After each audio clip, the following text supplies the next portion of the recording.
오늘은 바른 길을 따르십시오 라는 주제로 로마서 10장 1절로 4절 그리고 9절로 10절의 말씀을 함께 나누기 원합니다.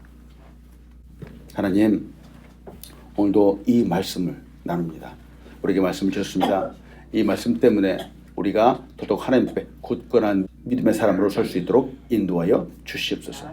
부족한 점은 감추어 주시고 하나님의 영광만이 드러나게 인도하여 주시옵소서. 예수님의 이름으로 기도합니다. 아멘. 할렐루야. 아멘. 하나님을 예배하는 자리에 오신 여러분 주님의 이름으로 환영합니다. 잘 오셨습니다. 이 시간도 하늘로부터 임하는 힘과 능력이 우리의 삶 가운데 가득하기를 축원합니다. 아멘. 우리는 지난 10주간에 걸쳐서 절망을 이기는 사람이란 시리즈로 말씀을 좀 들었습니다. 로마서 8장과 9장에 있는 말씀을 같이 좀 보았어요.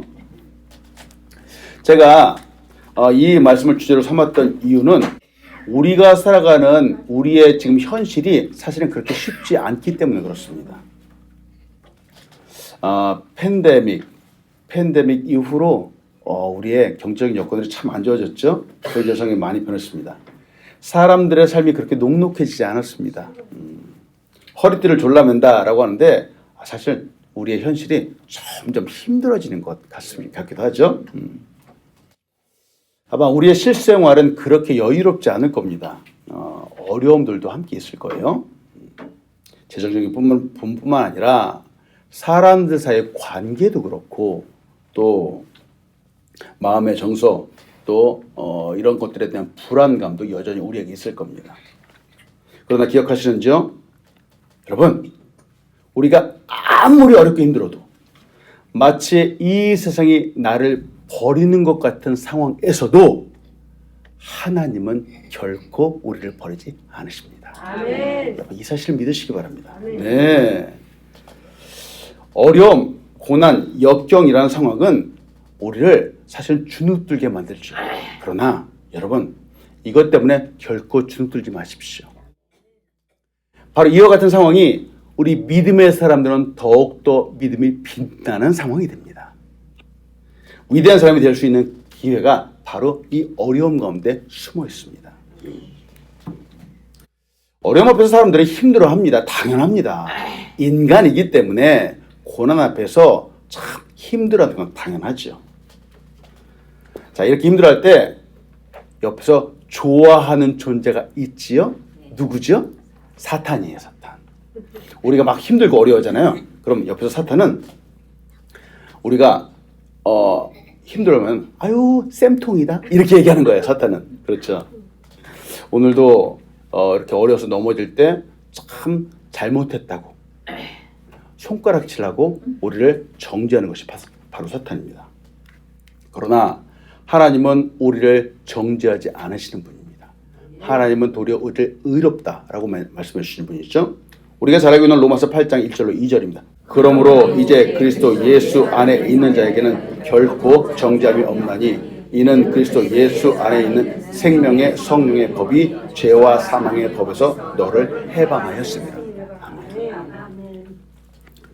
누군가가 정죄한다면 아니 어느 한순간 내 마음 한곁에서 아유 실수 너무 많이 했네, 죄도 많이 범했네, 틀렸어 라고 이런 마음이 들지라도 여러분 결코 흔들리지 마십시오.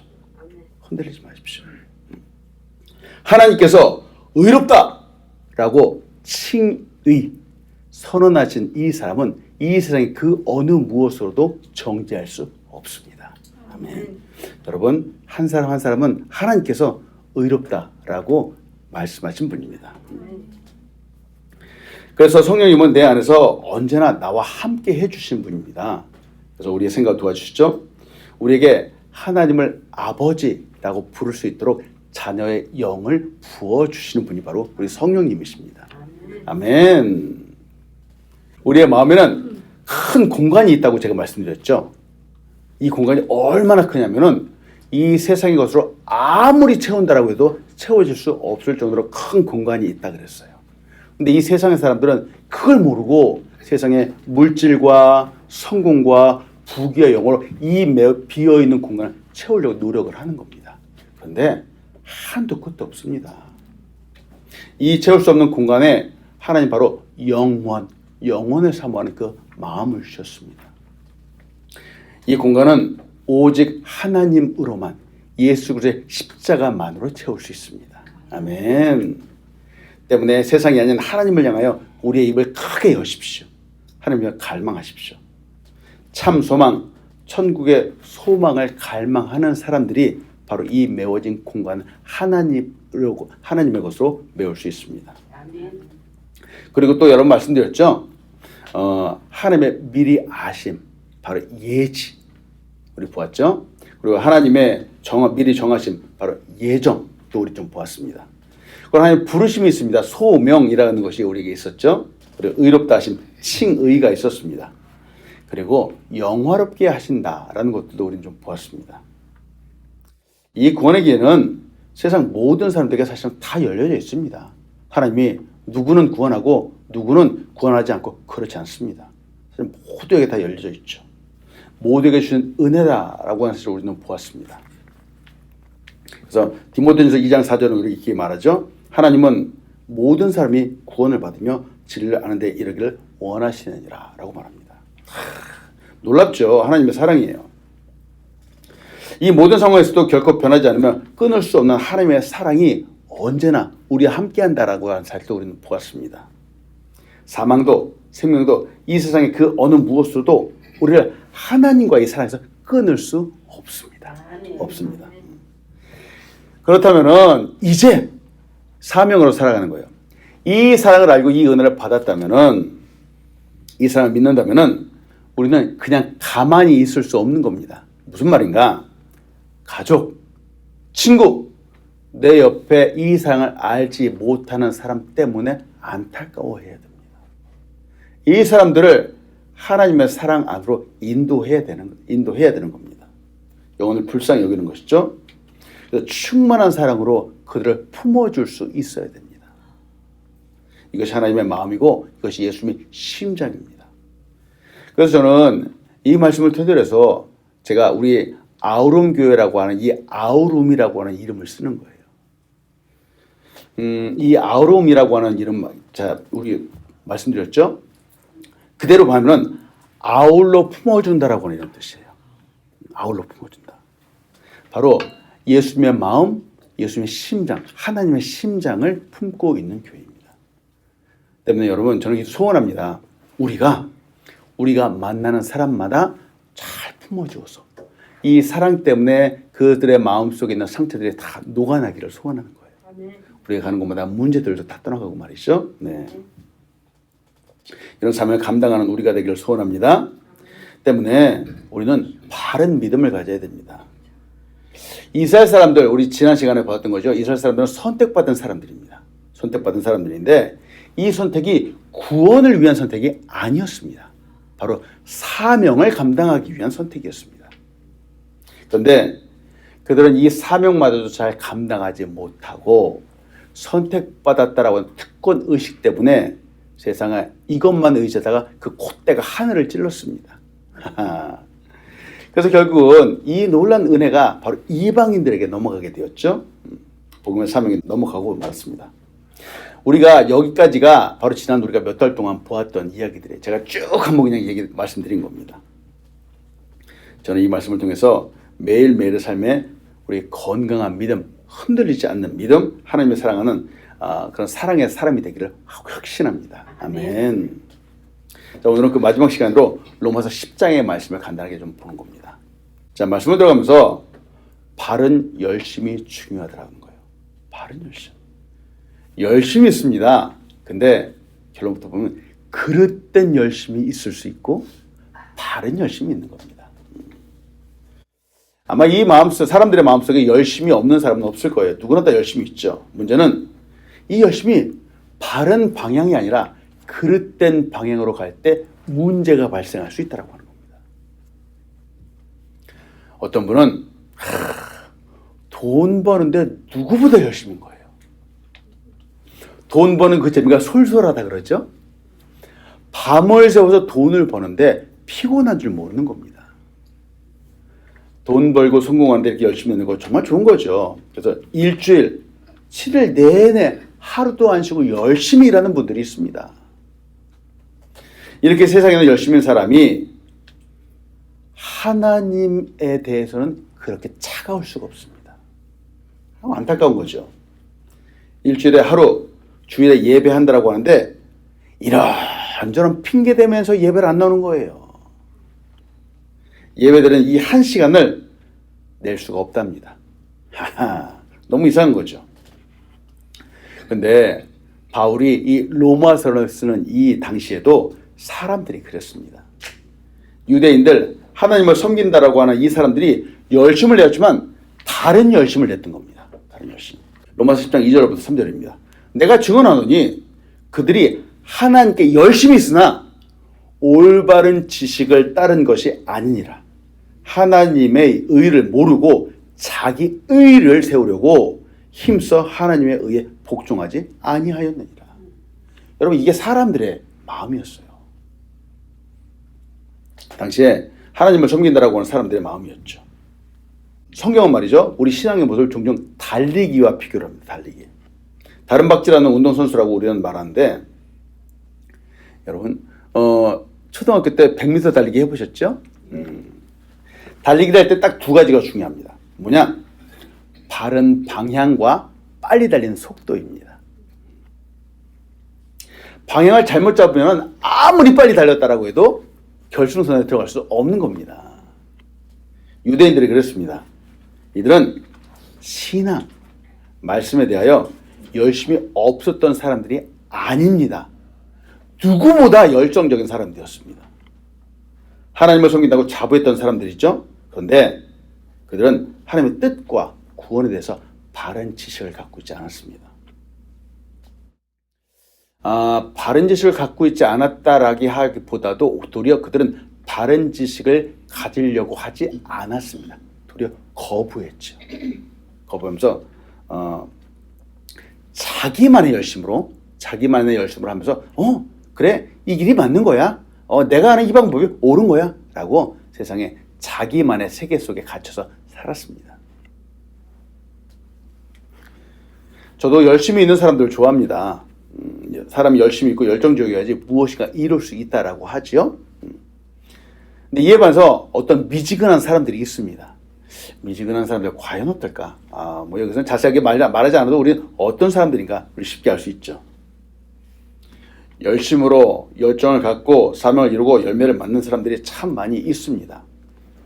지금 우리가 보고 있는 이 로마서를 쓴 사도 바울도 뜨거운 열심을 갖고 있는 사람이었습니다. 과거에 사도 바울은 믿는 사람들 잡아서 죽이는 그런 목적 가운데 열정을 내었던 사람들이죠.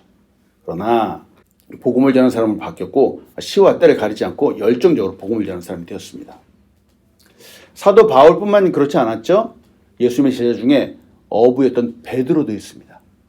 베드로가 얼마나 열정적인 사람인지 우리 잘 알고 있죠. 베드로의 과거의 직업은 뭐였습니까? 어부였어요. 어부. 한 번은 예수님이 베드로를 처음 만날 때입니다. 바로 이거예요. 누가복음 5장 4절 5절. 말씀을 마치시고 시몬에게 이르시되 깊은 데로 가서 그물을 내려 고기를 잡으라. 시몬이 대답하여 이르되 선생님, 우리들이 밤이 새도록 수고하였을 때 잡은 것이 없지만은 말씀에 의하여 내가 그물을 내리리이다 하고 말했습니다. 지금 이 순간은 예수님과 베드로가 만나는 순간입니다.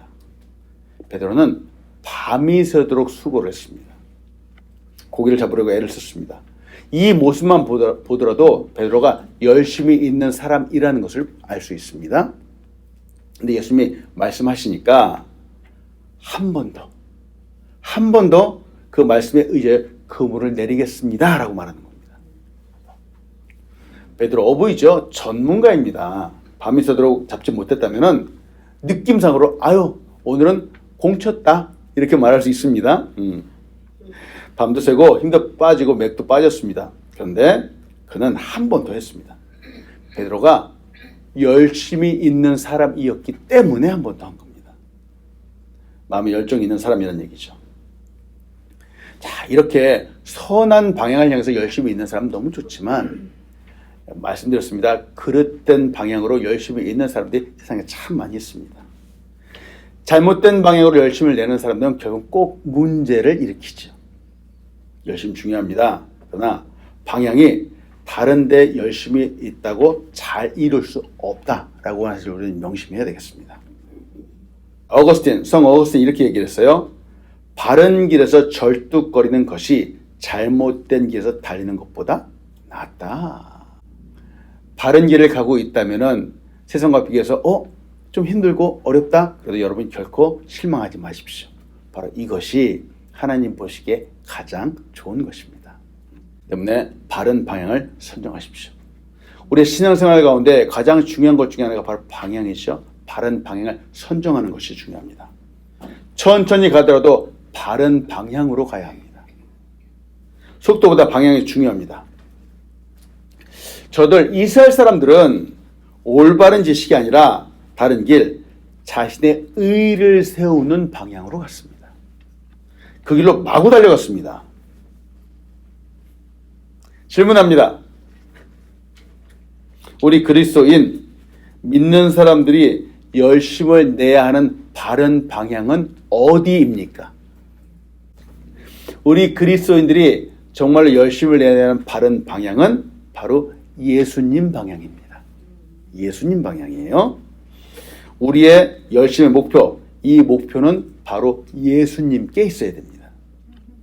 우리의 신앙, 우리의 삶, 우리 인생의 목표와 방향은 바로 예수님이 되어주셔야 됩니다. 그래서 여러분이 도전하는 거예요. 로마서 10장 4절 그리스도는 모든 믿는 자에게 의를 이루기 위하여 율법의 마침이 되시니라 말합니다. 다시 말씀드립니다.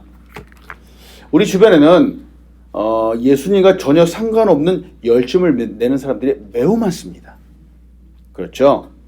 우리의 주변은 십자가를 부인하면서도 열정적인 사람들이 아주 많습니다. 그렇다면은 이제 우리의 믿음도 한번 점검해 보아야 됩니다. 우리의 열심, 우리 안에 있는 열정은 과연 예수님을 향하고 있는가 한번 보아야 되죠. 2주 전인가 제가 말씀드렸죠. 저의 변질에 대해서 한번 말씀드렸습니다. 기억하세요? 제가 예수 처음 믿고 나서 매주마다 드리는 그 예배가 기다려진다라고 말씀드렸죠. 예배가 딱 끝났어요. 점심 먹는데 그 다음 주 예배가 벌써 기다려지는 겁니다. 막 고대가 되는 겁니다. 예배를 사모했죠. 그러던 제가 어느 한순간서부터 말씀을 기준으로 삼고 율법을 기준으로 삼면서 다른 사람들 비판하고 정죄하기 시작을 했습니다. 즉 좋은 방향으로 변화가 아니라 나쁜 방향으로 변질되기 시작했던 거죠. 그게 저의 모습이었습니다. 우리는 늘 점검해야 됩니다. 다시 보고 또 보아야 됩니다. 유대인들은 믿음으로 말미암는 의를 따라가지 않고 율법으로 말미암는 의를 따라가기 시작을 했습니다. 저도 옛날에 그랬습니다. 그들의 열심이 부족해서 그런 것이 아니었죠. 그들이 잘못된 열심을 내었기 때문에 그렇습니다. 잘못된 방향을 선정했기 때문에 그렇습니다. 잘못된 동기를 바탕으로 믿었기 때문에 그렇습니다. 율법을 좀 지킨다고 형식적으로 지키는 척한다고 해서는 하면서 자신도 못하면서 남들을 비판하기 시작을 했던 겁니다. 이게 저들의 잘못이었죠. 우리도 그럴 수 있습니다. 여러분 빌리 그레한 목사님 아십니까? 빌리 그레한 목사님 다 들어보셨죠?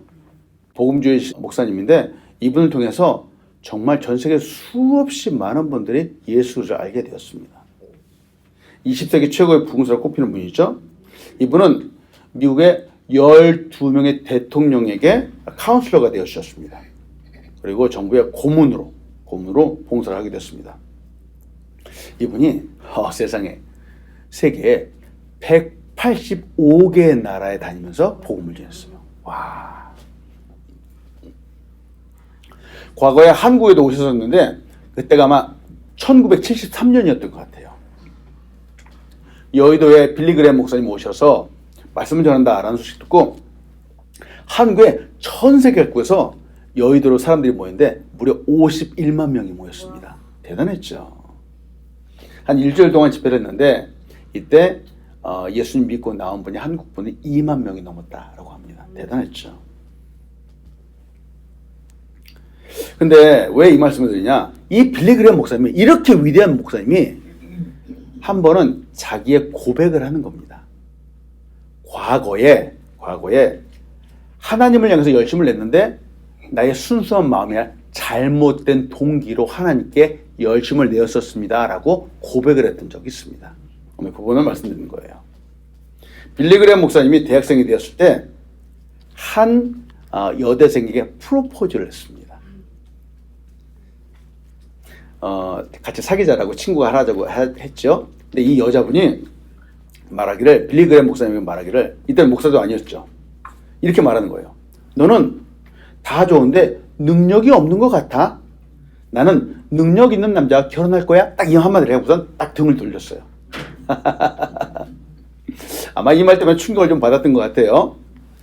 이 빌리그레엄 목사님이 시간이 지났습니다. 이제 목사님 되어서 열심히 복음 사역을 했죠. 30대가 되었는데 전 세계 깜짝 놀랄 만한 엄청난 부흥의 역사를 일으켰습니다. 수십만 명의 사람들이 다 모이더니 신문 기자들이 이 빌리그레엄 목사님을 막 취재를 하기 시작을 했죠. 엄청난 기사를 썼습니다. 이분이 얼마나 대단했냐면은 이거 보세요. 타임즈, 미국 타임즈지에 딱 이 목사님의 얼굴이 실리기도 했습니다. 타임즈는 전문 경제 전문이에요. 큰 기업 회장이나 이런 분들이 실리는 거예요. 근데 이렇게까지 타임즈에 선정이 되면서 얼굴도 사진도 나오고 그랬는데 열심히 하다 보니까 탈진하게 되었습니다. 열심을 내고 또 열매가 그렇게 많은데 이상하게 어느 순간부터 그 마음에 기쁨이 아니라 짜증이 나기 시작을 한 거예요. 그냥 계속 힘들다는 생각만 계속 나기 시작을 했습니다. 그럼 하나님 앞에 엎드려 기도했죠. 하나님, 제가 어쩌다가 이렇게 탈진하게 되었습니까? 저의 문제가 무엇입니까? 하고 맨날 며칠 엎드려 기도했습니다. 그러던 중 어느 날 갑자기 그 빌리그레엄 목사님 마음속에서 깊은 곳에 있던 한 말이 툭 튀어나와서 생각나기 시작을 했습니다. 뭐냐? 너는 다 좋은데 능력이 없는 것 같아. 그 여자친구가 말했다. 너는 다 좋은데 능력이 없는 것 같아. 라는 그 말이 자꾸 기도 중에 나오기 시작을 하는 거예요. 빌리그레엄 목사님은 그 말이 딱 생각나서 그 옛날에 대학생 때 내가 프로포즈했던 그 여인이 나에게 했던 말이로구나 딱 생각이 났어요. 그러면서 자기 자신을 돌아보게 되었습니다. 왜 그토록 열심히 사역을 했는가? 이유는 많은 열매를 딱 보여주면서 그 여자의 코를 납작하게 만들어주고 싶었던 거예요. 이건 절반도 안 돼요. 셀 수 없는 엄청난 많은 사람들이 빌리그레엄 목사님 앞에서 정말 복음, 예수 그리스도를 들었습니다. 근데 이렇게 하는 중에도 왜 이렇게 열심을 냈는가? 바로 너는 능력이 없는 것 같아 라고 하는 그 여자의 콧대를 뭉개주고 싶었던 거예요. 그러면서 이 많은 사람을 딱 보면서 속으로는 자기 자신도 모르게 너 봤지? 이렇게 많은 사람들이 모이잖아. 내가 능력이 없다고? 자 보라고. 난 이렇게 능력이 많은 사람이야. 이런 마음이 은연중에 자기 속에 있었던 거예요. 하나님의 영광을 위한 것이 아니라 바로 그 사람한테 나는 능력이 많은 사람이다 라는 걸 과시하고 싶었던 그 마음이 있었던 거예요. 그래서 자기 자신도 모르는 열심을 내었던 거예요. 이 열심을 가지고 사역을 하다 보니까 탈진하게 되었죠.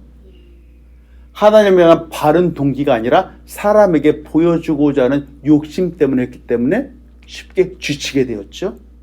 바로 이게 우리가 신앙생활할 때 주의하고 나 자신을 돌아봐야 된다는 이유입니다. 이 모습 때문에 빌리그레엄 목사님은 회개했습니다. 회개했죠. 하나님을 섬기는데 복음을 전하는데 그 이유, 동기, 목적이 바로 하나님의 영광이 아니었습니다. 그 은혜 감사함도 아니었죠. 누군가에게 보여주기 위해서 했던 거예요. 보여주기 위해서. 그래서 말씀드리는 거예요. 우리도 우리 자신을 돌아보아야 됩니다. 매일같이 나 자신을 돌아보아야 되는 겁니다. 저도 어느 순간서부터 저 자신을 돌아보기 시작을 했습니다. 그러면서 과거에 말씀드렸죠. 변질되었던 저 자신을 돌아보아서 바르게 하나님 말씀 앞에 바르게 서기 위해서 노력을 하는 겁니다. 그래서 못하는 사람, 실수하는 사람들에게 왜 그러지? 그게 아니라 저 사람도 부족할 수 있구나, 이런 관점으로 보는 거예요. 우리는 왜 예배 드리는지요? 우리는 왜 하나님 앞에 서려고 하는지요? 예수님을 향한 열정 때문에 우리가 예배하는지요? 아니면 나 자신을 위해서 예배하는지요? 이런 질문 앞에 우리가 바른 방향으로 가는 우리가 되길 아주 축원합니다. 네, 바른 거예요.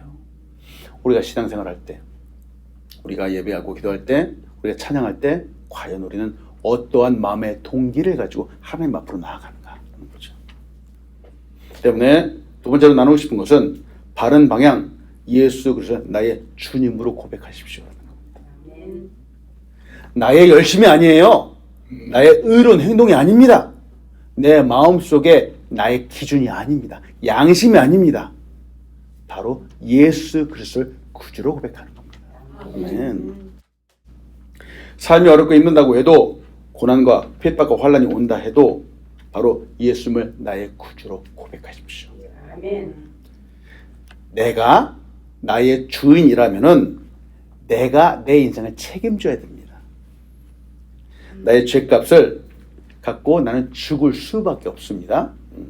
그러나 예수님, 십자가 예수님의 나의 구주가 되어주시는 순간 나의 죄값은 바로 예수님께서 책임지십니다. 아멘. 나는 하나님의 자녀, 거룩한 사람이 되죠. 그리고 죄 없는 사람이 됩니다. 자, 로마서 10장 9절 10절 우리 같이 한번 읽어보겠습니다. 내가 만일 내 입으로 예수를 주로 시인하며 또 하나님께서 그를 죽은 자 가운데서 살리신 것을 내 마음에 믿으면 구원을 받으리라. 사람이 마음으로 믿어 의에 이르고 입으로 시인하여 구원에 이르느니라. 아멘. 예수님을 주님으로 시인한다라고 하는 것은 예수님이 나의 인생의 주인이 되어주신다라고 하는 고백입니다. 그렇죠? 그래서 주님이라고 하는 그 원어는 퀴리오스라고 얘기를 해요. 자, 이 퀴리오스라고 하는 이 말뜻은 헬라 문화, 즉 로마의 문화에서 종이 주인을 부를 때 하는 말입니다. 주인님 그럴 때 하는 말이에요. 즉 주여, 퀴리오스라는 말은 예수님, 당신이 나의 주인님이십니다 라고 하는 고백이에요. 또한 예수님을 주님으로 고백한다는 것은 그분을 나의 하나님으로 인정한다라고 하는 뜻입니다. 하나님이신 예수님이 하늘의 보좌를 버리셨죠. 그리고 나에게 오셨습니다. 우리는 이 사실을 믿습니다. 예수님은 하나님이십니다. 아멘. 때문에 주님이라고 부를 때 바로 나의 하나님 이렇게 고백을 하는 겁니다. 또한 예수님을 주로 고백한다는 것은 그분을 왕으로 높인다라고 하는 뜻입니다. 역시 헬라 문화에서 퀴리오스는 당시에 로마의 황제를 부를 때 바로 주님, 퀴리오스 이렇게 불렀다라고 하는 거예요. 예수님은 왕이시죠? 만왕의 왕이세요. 이 세상에 어느 왕과도 비교될 수 없는 만물의 주인이세요. 온 우주의 왕이시고 또한 우리 인생, 우리 존재의 왕이시다라고 하는 것이죠. 여러분, 이렇게 예수님을 주여라고 고백하면서 나아가는 이것은 가장 바른 방향으로 가는 것입니다. 인생의 바른 방향이죠. 이 예수님을 주인으로, 하나님을 왕으로 믿을 때 단지 믿음만으로 믿지 않습니다. 바로 이 부분 중요합니다. 나의 입을 열어서 고백을 하는 거예요. 저도 옛날에 이게 왜 그런지 몰랐어요. 이 고백이 왜 중요한지 몰랐어요. 그냥 마음만 믿으면 됐지? 왜 이것까지 해야 되나? 했는데 사실은 보세요. 하나님은 이걸 너무 중요하게 생각하시는 거예요. 사랑하는 커플이 있었습니다. 남자와 여자가 참 뜨겁게 사랑을 했습니다. 그리고 이제 결혼할 때가 되었습니다. 저는 우리 이영준 집사님 빨리 결혼하기를 소원해요. 제가 결혼식 주례를 좀 해주고 싶어요. 우리 또 정미선 자매님도 마찬가지예요. 그리고 오늘 또 오후에 있지만 우리 또 경희 자매님도 오셨어요. 경희 자매님도 빨리 결혼했으면 좋겠어요. 내가 주례를 딱 해주면 좋겠어요. 오랜만에 저도 주례를 좀 하고 싶습니다. 자, 신랑과 신부가 결혼하는데 주례 선생님이 항상 물어보는 것이 있습니다. 주례를 딱 마치고 나서 신랑은 신부가 검은 머리가 팥불이 되도록 사랑하고 아껴줄 것을 맹세합니까? 라고 물어보는 거예요. 이 사람을 아내로 맞이하겠습니까? 라고 물어보는 거예요. 그러면은 보통 신랑은 뭐라고 얘기를 하죠? 네 라고 대답을 하는 거예요. 신부도 마찬가지죠. 그런데 신랑은 이 신부를 너무 사랑해요. 너무 사랑하는데 속으로 그러는 겁니다. 에이, 내가 마음으로 이렇게 사랑하면 됐지. 무슨 꼭 네라고 해야 돼? 그 대답을 안 하는 거야. 주사가 물어보는데. 대답을 안 하면은 이 결혼식이 성립이 됩니까? 안 됩니까? 안 되는 겁니다. 바로 이거예요. 안 되는 거예요. 예수님을 주로 고백하잖아요. 예수님을 사랑한다고 하잖아요. 근데 우리 마음속에 내가 예수님 하는 사랑하면 됐지. 굳이 꼭 입을 열어서 고백해야 돼? 고백해야 되는 거예요. 맞는 거예요. 이겁니다. 결혼식과 마찬가지예요. 우리가 예수님을 주로 고백한다는 것이 이만큼 중요한 겁니다. 신랑과 신부가 사람들 앞에서 주례사 앞에서 많은 사람들 앞에서 네! 라고 대답해야지 공식적으로 사람들 앞에서 이 사람은 내 아내가 되었고 이 사람은 내 남편이 되었다고 선포를 하는 겁니다. 우리가 예수님을 나의 주님으로 고백한다 라고 했을 때 바로 하나님 앞에서 예수님이 내 인생 주인입니다라고 고백하는 것이 되는 겁니다. 그때 예수님이 나의 구주가 되어주시는 거예요. 마음으로 믿는 것만 가지고 안 됩니다. 여러분, 우리는 다 예수 그리스도를 구주로 고백한 사람들입니다. 아멘. 때문에 여러분, 이것이 바로 믿음의 바른 방향이라고 하는 거예요. 그런데 요새 세상이 많이 바뀌었죠. 많은 사람들이 이 사실을 모르고 자기만의 방법대로 마음으로만 열심으로만 교회 나가려고 하는 사람이 많다라고 하는 거예요. 제대로 복음을 알지도 못하고 그저 옛날에 이스라엘 사람들처럼 유대인처럼 그저 열심히 나가기만 하면 구원받는 줄 착각하고 있다라고 하는 겁니다. 여러분, 성경은 뭐라고 말합니까? 너의 입으로 고백하라라고 하는 것이죠. 말씀 마칩니다. 승리 예수님과 함께 절망을 이기는 우리가 되길 간절히 소원합니다. 아멘. 우리 오늘 말씀 마치면서 우리 옛날에 했던 예수님을 주로 고백하는 기도 우리 같이 한번 좀 해봅시다. 세상에서 나름대로 잘 산다고 하는 분들이 꽤 많이 있습니다. 그러나 그분들의 기준은 예수님이 아닙니다. 금방도 말씀드렸다시피 그분들의 기준은 자기 자신입니다. 내가 이 정도 열심을 내면 됐지. 문제는 이것들이 이 세상에서는 잠깐의 도움이 될 수 있겠지만 우리의 존재까지 구원할 수 없다라고 하는 겁니다. 때문에 바른 믿음이 필요합니다. 예수님을 주로 고백하는 믿음이 필요합니다. 바른 길로 가야 되죠. 우리의 죄를 대신해서 죽으신 예수님은 죽으심 사망한 것을 깨뜨리시고 부활하신 분입니다. 그리고 승리의 주님, 부활의 주님을 의지하는 사람을 승리하는 사람으로 이끄시는 분이 바로 우리 예수님이죠. 자, 로마서 10장 12절로 13절로 이렇게 말합니다. 유대인이나 헬라인이나 차별이 없습니다. 한 분이신 주께서 모든 사람의 주가 되사 그를 부르는 모든 사람의 부요하시도다. 누구든지 주의 이름을 부르는 자는 구원을 받으리라. 아멘. 오늘도 예수님을 의지하여 승리하는 우리가 되기를 축원합니다. 아멘. 이 시간 우리 진심으로 눈 감고 나의 입을 열어서 예수님이 나의 구주입니다라고 고백하는 거예요. 제가 한마디씩 할 테니까 이 기도를 따라 합시다. 주 예수님, 나는 주님을 믿고 싶습니다. 십자가에서 죽으심으로 나의 죄값을 담당하시니 감사합니다.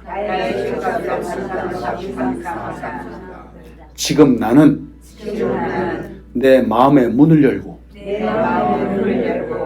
예수님을 나의 구주, 나의 하나님으로 영접합니다. 나의 죄를 용서하시고 영생을 주심을 감사합니다. 나를 다스려 주시고 나를 주님이 원하시는 그 사람으로 만들어 주시옵소서. 예수님의 이름으로 기도합니다. 아멘, 아멘, 아멘. 잘하셨어요, 여러분.